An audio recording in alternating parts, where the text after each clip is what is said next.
There are times when doing the table edges or any other piece where you've got a lot of end grain that the tear out from the routing or other operations just stubbornly won't go away. So in this case, it was routed, passed over twice, sanded at 120, 150, and 220 grit, but you can still see the tear out that occurred.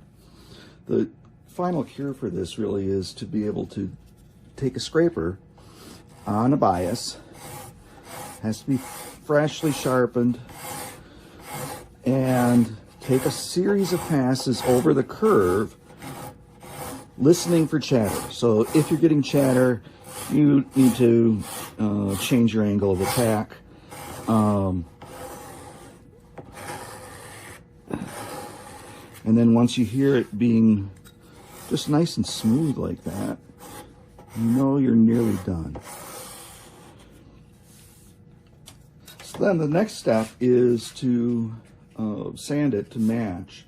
But the important thing here is unidirectional sanding. You can't go back and forth, can't use a random orbit or orbital sander, because you'll just loosen up the end grain fibers and break them off below the surface. So now it's a matter of sanding. Again, just unidirectionally. I'm still just pulling the sanding block towards me and blending it with the rest of the edge. It only takes a few strokes. And now you can see that the tear out is virtually eliminated. Not completely gone, but 90% gone. So basically continue around the rest of the tabletop doing the same thing. Here's another patch of tear out.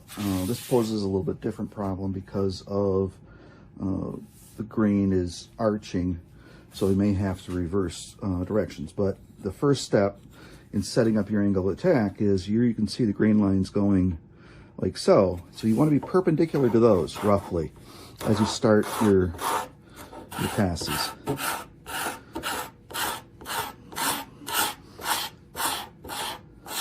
And then switching my angle of attack as I go further down past the curve.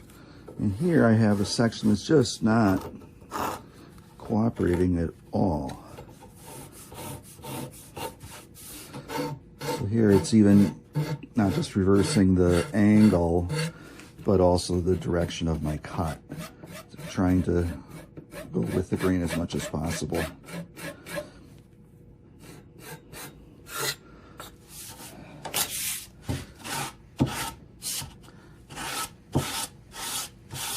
And here, continuing with the unidirectional sanding, but as you can see, I'm also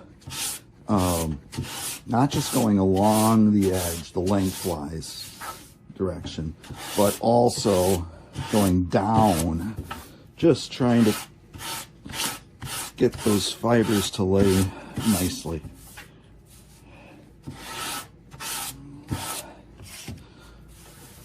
Again, not perfect, but much, much better than what it was before. You know, the hard part in knowing when to stop is, do I want to go for perfection and risk altering the profile, either putting a divot in the edge or changing the amount of roundover, or just stopping and declaring good enough. And I think at this point, I'm going to declare good enough.